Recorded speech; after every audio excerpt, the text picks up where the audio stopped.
Okay, so to start, we need 2 sticks of butter and 2 cups of milk. I chose buttermilk for this recipe, but regular milk works just fine. The next thing we're going to do is we're going to take our butter and we're going to cut it into smaller pieces. And then we're going to take those pieces and put them into a bowl. And then we're going to place our bowl into the freezer for a little while because we want our butter to be really, really cold.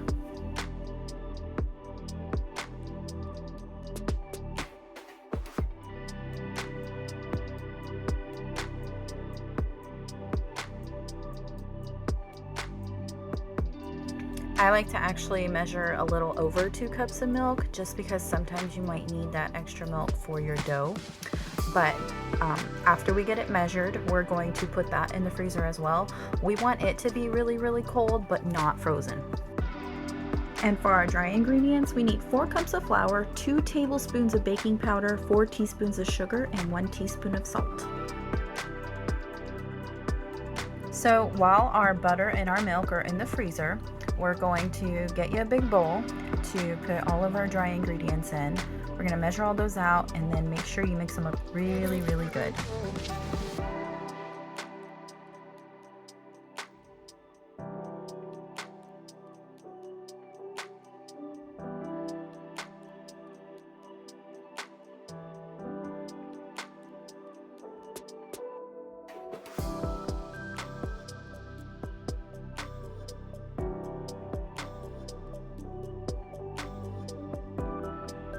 So after our butter and our milk are really, really cold, usually about the time the milk tries to start freezing is about the time I take them out.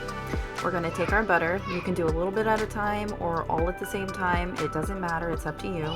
We're going to put it into our dry ingredients and we're just going to work it in with our hands really good. Some people use, I believe, what's called a pastry cutter to kind of do this, but I don't have that, so I just use my hands, but it's up to you.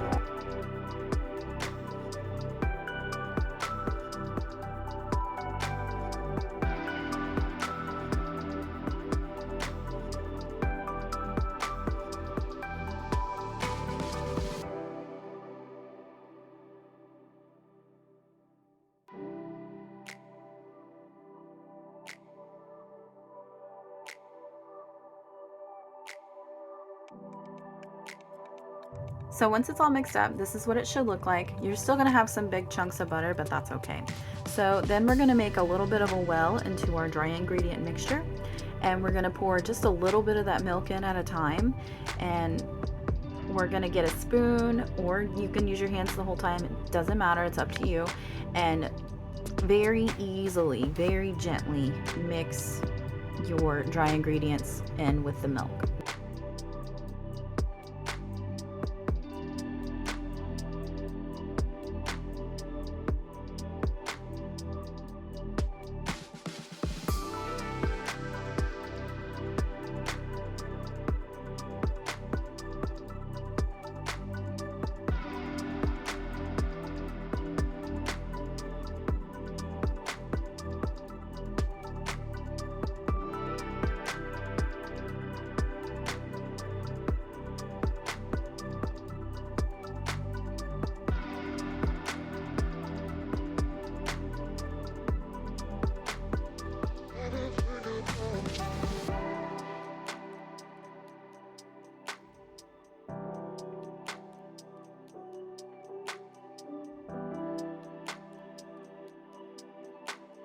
So after your dough is all mixed up, you're going to take your floured surface and then dump your dough out. And again, very gently. You have to be really easy with your dough because from experience, I learned that if you push down too hard on it, it's not going to be as fluffy and there's not going to be all those flaky layers like you want in a biscuit. So very gently, just kind of press and form your dough.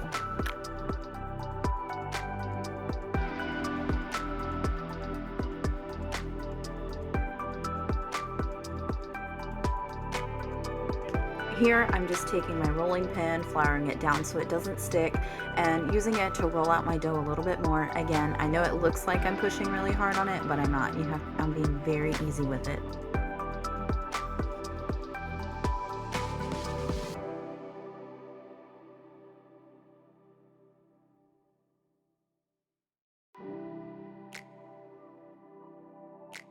And then what you're going to want to do is take your dough and flip it over on top of each other and press it down very gently. And what this does is this creates those flaky layers that you want in your biscuits. And you're going to do this several times. There's really no correct way of how many times to do it. I normally just do it a few times until they're about as thick as I like. But it's your preference on how thick that you want them.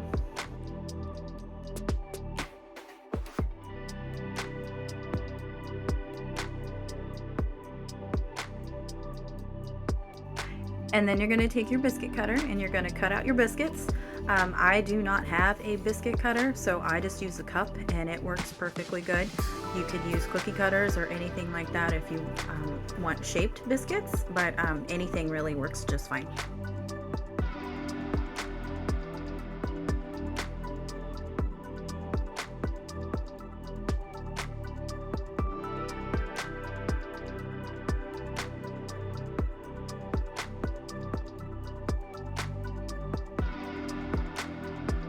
Once you get all those biscuits cut out, then you're just going to take your dough and gently smash it all back together again. You take your rolling pin and roll it all out and pretty much just repeat the process and build those layers back up so you can cut out more biscuits.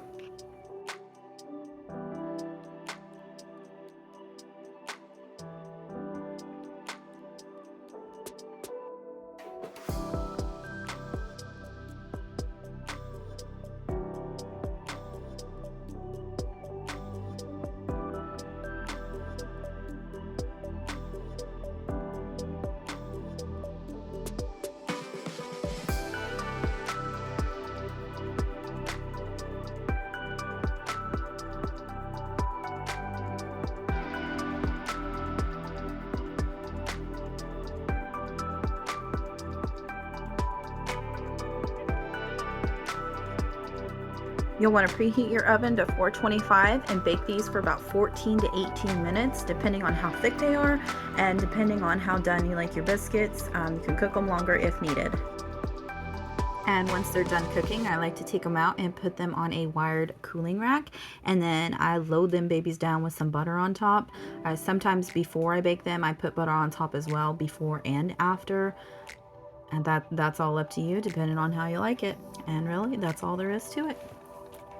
I hope you like this video and let me know in the comments if you guys tried them and how they turned out for you.